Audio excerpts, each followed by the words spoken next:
Motivational audio book series के अंतर्गत अगली पुस्तक है 13 मंथ्स इन द हिमालयाज।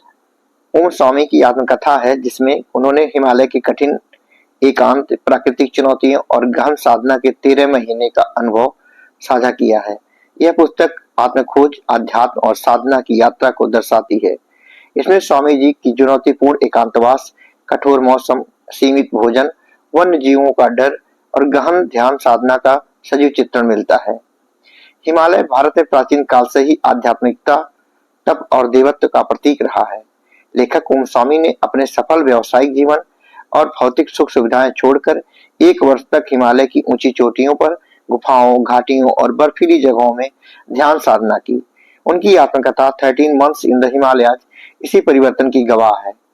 आत्मखोज और साधना की प्रक्रिया। ओम स्वामी की यह यात्रा आध्यात्म की खोज से शुरू होकर ईश्वर तत्व की पहचान तक पहुंचती है। आध्यात्म की गहराइयों को छूने के लिए 13 महीने का एकांतवास किया।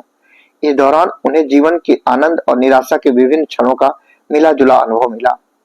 उन्होंने हिमालय की कठोर ठंड, भूख, वन्यजीवों और प्राकृतिक चुनौतियों का सामना किया। अपने संकल्प की शक्ति से उन्होंने गहन ध्यान, जप, तंत्र, योग साधना की। साधना के दौरान लेखक स्वयं के भीतर गहरे उतरकर अपनी सीमाओं और डर का सामना करते हैं, जिससे आत्मज्ञान की तरफ उनका मार्ग प्रशस्त होता है। गहराई से जुड़ी अनुभूतियां। ओम स्वामी ने लिमिटेड भोजन पर निर्भर रहते हुए कड़ी तपस्या, घंटों ध्यान और पूरी एकांतता में अपनी साधना का अभ्यास किया। वह गुफाओं में रहते, ठंड और भूख से लड़ते और भीतर से राक्षसों, अहंकार, भय, संदेह से मुकाबला करते रहे। उनका उद्देश्य था अपनी बनावटी परतों को हटाकर अपने वास्तविक स्वरूप तक पहुंचना। ओम स्वामी की साधना का तरीका प्राचीन हिंदू अनुष्ठानों और योगिक तकनीकों पर आधारित था। उन्होंने नियमित जाप, गहन ध्यान, ब्रह्मचर्य, वनवास और पूर्ण एकांत में रहकर साधना की। साधना के दौरान उनका सामना आंतरिक और बाह्य दोनों प्रकार की चुनौतियों से होकर होता है। इस यात्रा में संदेह, डर और असुरक्षा को पार करना एक केंद्रीय तत्व था। साधना की कठिनाइयां और संघर्ष। हिमालय में जीवन की कठिनाइयां, कम तापमान, सीमित भोजन, वन्य जीव, प्रतिकूल मौसम ने लेखक का शारीरिक और मानसिक परीक्षण किया। इस अवस्था में बार बार निराशा, असफलता और संदेह भी आते हैं।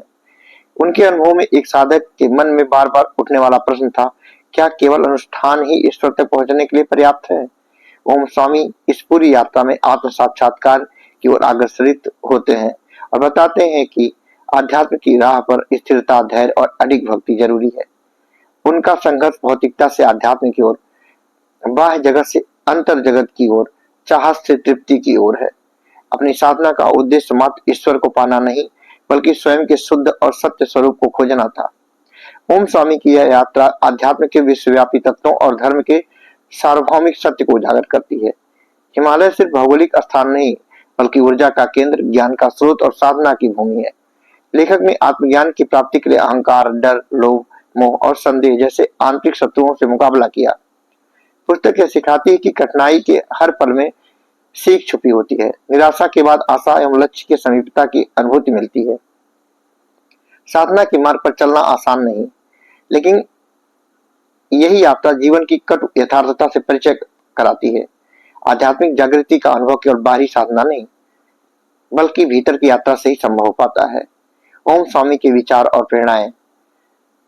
हम जो सोचते हैं वही बना सकते हैं। साधना और तप से सब कुछ संभव है। जीवन में अगर इच्छा शक्ति है तो चुनौती स्वीकार करने का साहस, तो हर मंजिल पाई जा सकती है। व्यक्ति का उद्देश्य सिर्फ लक्ष्य प्राप्त करना नहीं, बल्कि यात्रा के दौरान अपने भीतर के सवालों, संदेहों और खामियों को समझना है। पुस्तक में हिमालय के रहस्य, शांति, अध्यात्म और विलक्षणता का सजीव चित्रण मिलता है। ओम स्वामी की साधना, संघर्ष और आत्म साक्षात्कार का अनुभव पाठकों के भीतर की यात्रा को जागृत करता है और यह संदेश देता है कि कठिनाइयों का सामना ही आत्मज्ञान की राह है। 13 मंथ्स इन द हिमालयाज सिर्फ एक व्यक्ति की यात्रा नहीं, बल्कि हर साधक, हर खोजी आत्मा की प्रेरक कहानी है। इसमें हिमालय की ऊंचाइयों पर साधना का विस्तार, आत्मविश्वास, साहस और आध्यात्मिक ऊर्जा है।